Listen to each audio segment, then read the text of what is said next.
आज मैं थोड़ी बातें करूंगा आर्टिफिशियल इंटेलिजेंस पे, एआई।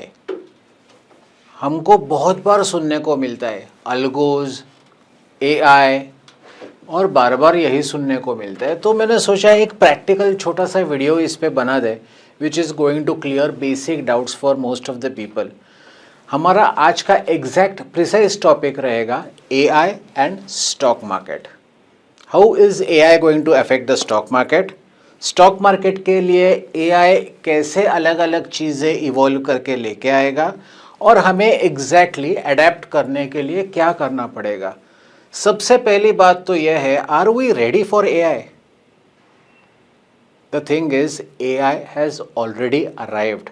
आपके हाथ में जो मोबाइल फ़ोन रहता है उसमें जब आप मैसेज करने लगते हैं, if you are messaging your female friend, तो वो नाम देख के ही आगे का ऑटो करेक्ट कर देता है, right? You must have seen this many times. तो ये होता रहता है। This is part of AI. आपका लोकेशंस हमेशा मॉनिटर किए जाते हैं। What ever you do online, everything is monitored by artificial intelligence. वहाँ कोई बैठ के आपके ऊपर ट्रैक नहीं रखता, मगर everything is tracked, your every movement is tracked and your every location is tracked. तो इसमें कौन सी चीज़ है? सबसे पहले देखते हैं स्टॉक मार्केट रिलेटेड एआई होता क्या है। स्टॉक मार्केट रिलेटेड एआई यानी अगर देखा गया तो कुछ डिसीजंस ऐसे होते हैं जहाँ पे इमोशंस बीच में आ जाती है। अगर ट्रेडर सामने प्राइस देख के एंट्री लेना चाहता है तो वो 10 बार सोचेगा, अरे यार मार्केट में मूवमेंट नहीं है, अरे वॉल्यूम्स नहीं है, मैं क्या करूँ, सच में एंट्री लेनी है या नहीं लेनी है, ये स्टॉक, ये सेक्टर काम करेगा? ऐसे बहुत सारे सवाल रहते हैं। मगर when it comes to artificial intelligence, all this data for past whatever years is available, that is going to be analyzed within a spur of a second. All this data will be analyzed and you will get the conclusion right away. तो आपको emotional attachment अलग से कुछ करने की ज़रूरत नहीं पड़ेगी। जो भी है वो डिसीजन आपके इमीडिएट सामने आ जाएगा and your positions will be made. तो this is what basically in layman's language artificial intelligence is regarding stock market. Okay, example के तौर पे देखते हैं ब्लैक रॉक। ब्लैक रॉक का नाम हमने तो सभी ने सुना है। दुनिया भर के 20% एसेट्स, फिनेंशियल एसेट्स जो भी है, they are with BlackRock today. कोई किधर कुछ भी ट्रांजैक्शन करता है, दे बेनिफिट फ्रॉम इट। तो उनका एक प्रोडक्ट है Aladdin. Okay, Aladdin, just as the name suggest, Aladdin एक जीनी था, वैसा उनका भी एक प्रोडक्ट है जहाँ पे it analyses tons and millions of gigabytes of data within fraction of seconds। और स्टॉक ये काम करेगा या नहीं करेगा, ग्लोबल मार्केट्स कैसे है, ऑयल की प्राइसेस कैसी है, how are the bullion markets doing, how is silver doing, ये सारे के सारे factors they will be analysing them within a few nanoseconds और उसके हिसाब से पोजीशंस बना देते हैं। तो ये सोचने वाली बात है, अगर शुगर सेक्टर इंडिया के मार्केट्स में ऊपर जाने वाला है तो दे विल ऑलरेडी एनालाइज कि बारिश कैसे हो रही है, पॉलिटिकल सिनेरियो और रेनफॉल यानी क्लाइमेटिक कंडीशंस ये एनालाइज होने वाली है और उसके हिसाब से आगे क्या होने वाला है, they are going to forecast it. तो फोरकास्ट ये कैसे होगा कि 2 महीने बाद शुगर के प्राइसेस अगर बढ़ने वाली है, कुछ भी रीज़न रहेगा और सारे फैक्टर्स जो है वो एनालाइज किए जाएंगे and you will be reaching a direct conclusion which will probably enable you to buy sugar stocks maybe 1 month prior to the rally. 1 महीने बाद जब रैली चालू होती है और जब बाकी के इन्वेस्टर्स अंदर आना चालू होते हैं, तब यू आर ऑलरेडी थ्रू, आपका बाइंग ऑलरेडी डन है and you are going to sit on heavy profits. So this is how artificial intelligence is going to help you in one way or the other। 99 में अगर आपने देखा तो एक .com bubble आया था। US markets में जो भी .coms है वो सारे ऊपर जाने लगे। उसके बाद हमारे यहाँ भी टेक्नोलॉजी रिवॉल्यूशन चालू हो गया। सारी टेक्नोलॉजी रिलेटेड कंपनीज थी वो ऊपर ऊपर ऊपर उनकी प्राइसेस बढ़ने लगी। कुछ तो कंपनीज ऐसे हैं कि वहाँ पे उन्होंने प्रोडक्ट उनका कुछ अलग ही है, मगर उन्होंने एंड में उसके टेक लगा दिया। दे directly went into the technology sector और उनको इससे भी काफ़ी फ़ायदा हो गया। तो सेक्टर वाइज अगर देखा तो markets have always been evolved. I will tell you a funny incident. हमारे एक नरिमन नाम के एक पुराने क्लाइंट थे। He was approximately 81-82 years old, senior chap. तो हमारे ऑफिस में आए थे। मैंने उनसे कहा, सर आप रिलायंस बाय कर रहे हैं अभी या एलटी बाय कर रहे हैं? तो रिलायंस एंड एलटी अगर अभी देखा गया तो सब साइडवे मूवमेंट है, आप सच में बाय करना चाहते हैं? और उन्हें मैंने टेक्निकल एनालिसिस, फंडामेंटल्स, ये सारी चीज़ें बताना चालू किया। उन्होंने ये सब सुना। He was looking straight in the eyes and he said, શું बात करे छे डिगरा, 100 करोड़ के ऊपर मेरा पोर्टफोलियो है, मैंने कभी एआई नहीं देखा, मैंने कभी फंडामेंटल एनालिसिस नहीं किया और टेक्निकल एनालिसिस से तो मैं बहुत ही दूर हूँ। और उसके बाद मुझे बी, एम और सी, ये 3 अक्षरों में जो भी अच्छे शब्द होते हैं वो सुनने को मिले। तो this is the way Indian people are still investing. They have their own calibre, they know where to invest और क्या करना है, कैसे करना है, they have their own methodology. तो आपको लगता है ऐसे लोगों को आप आर्टिफिशियल इंटेलिजेंस और टेक्निकल एनालिसिस जैसी चीज़ें समझाओगे? It will make no difference to him. उनका एक ही है, they are investing for a period of से 15 to 20 years. They are least bothered about it. तो ये फ़ायदा किसको होने वाला है? फ़ायदा होने वाला है अभी के जो इन्वेस्टर्स हैं, यंग जनरेशन रादर। हमारे बेंगलोर में, पूना में बहुत सारे टेकीज़ है, even Mumbai for that instance. Lot of techies are working on so many things. They have their projects in hand and side by side they are exposing themselves to the markets। और उनके पास बहुत सारा data है जिनका उनको access भी है।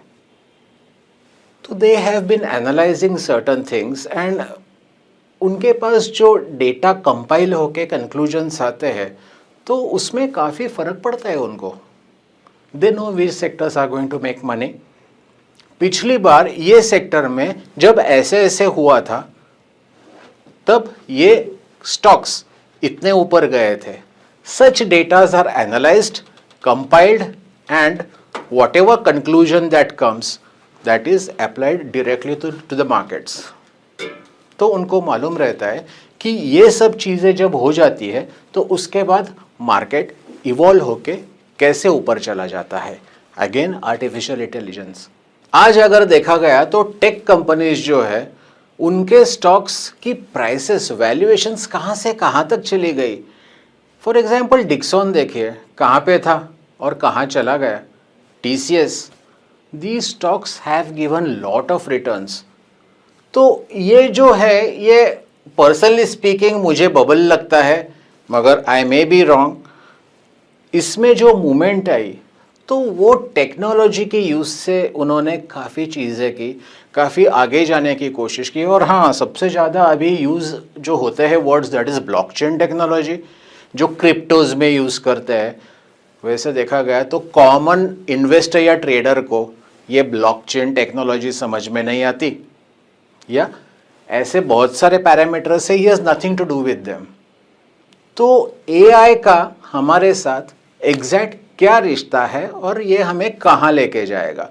ऐसे कहा जाता है कि अभी AI आ गया तो बहुत सारे एनालिस्ट, जो मेरे जैसे छोटे मोटे एनालिस्ट है, उनके सारे लोगों के jobs artificial intelligence is going to take over. But the fact is किसी के जॉब्स जाने वाले नहीं है। जब कंप्यूटर्स आए थे इंडस्ट्री में तब यही बोला जाता था कि अब कंप्यूटर्स आपके जॉब्स खा लेंगे। जॉब्स खा लिए? नहीं ना, बहुत सारी नई ओपनिंग्स भी खुल गई। The markets have been evolving all the time. Computers आने से जैसे आपकी नौकरियां चली नहीं गई, आपका इवॉल्विंग जो रहता है मार्केट का वो आपको अलग से करना पड़ेगा। नाउ आर्टिफिशियल इंटेलिजेंस के आने से क्या होने वाला है? See, the systems are going to change. The parameters of analysis are going to change. And you have to adapt yourself to whatever way the markets are being evolved. So, in short, if you are not updated with the technology, you will be thrown out of the system. Okay तो ये सारी चीज़ें जो रहती है वो definitely you should have to you will need to think about it and then make the necessary changes as far as technology is concerned or your trading patterns are concerned और उसके हिसाब से चेंज करके आपको successfully आगे जाना है। क्या बदलेगा ये भी एक बड़ा सवाल है। तो हेज फंड्स जो रहते हैं उनका वर्किंग काफ़ी बदल सकता है। ये डिटेल में कभी और मैं शेयर करूंगा कि how hedge funds are going to evolve in their decision makings and how it is going to matter to you and me. We'll talk about this sometime later. और एक बात जो मैं आपसे शेयर करना चाहता हूँ that is for example एक CEO उसका जो भी प्रेजेंटेशन है वो दे रहा है या रिजल्ट्स उसके कंपनी के बोल रहा है। तो today AI is in a position to analyze that so swiftly कि पिछली बार CEO जब ये चीज़ें बोली थी उसकी नज़र ऐसे हुई थी या उसके नंबर्स ऐसे हुए थे तब क्या हुआ था। तो it is all about forecasting. तो उसी के पहले सबसे पहले ये चीज़ें एनालाइज हो जाएंगी और जो भी मूवमेंट आती है स्टॉक में it will be forecasted earlier. तो रिजल्ट्स कैसे आते हैं, क्या होता है स्टॉक मार्केट में, उनके स्टॉक्स कैसे परफॉर्म करने वाले, all this things are going to be analysed in a very dynamic and easier way. And now we can conclude जैसे जैसे हम लोग आगे जाते हैं आर्टिफिशियल इंटेलिजेंस के साथ, आपको तो एक्चुअली पता भी नहीं चलेगा कि you are actually using artificial intelligence which you already have been using now for quite some time. जैसे जैसे चीज़ें बदलती है आप वैसे वैसे खुद को चेंज करते हैं, इवॉल्व करते हैं और अडेप्ट भी कर लेते हैं। And in your day to day trading all this factors, अलग अलग इंडिकेटर्स यूज़ करना, ये जो भी है अलग अलग पैटर्न्स एनालाइज करना, this is part and parcel of this evolution regarding artificial intelligence. तो अभी ये जो हाइप है आर्टिफिशियल इंटेलिजेंस, हर कोई यही बोल रहा है, तो it's not such a big thing, it is a big thing in a way, मगर जो होगा वो ट्रांजिशन इतनी स्मूथली हो रहा है।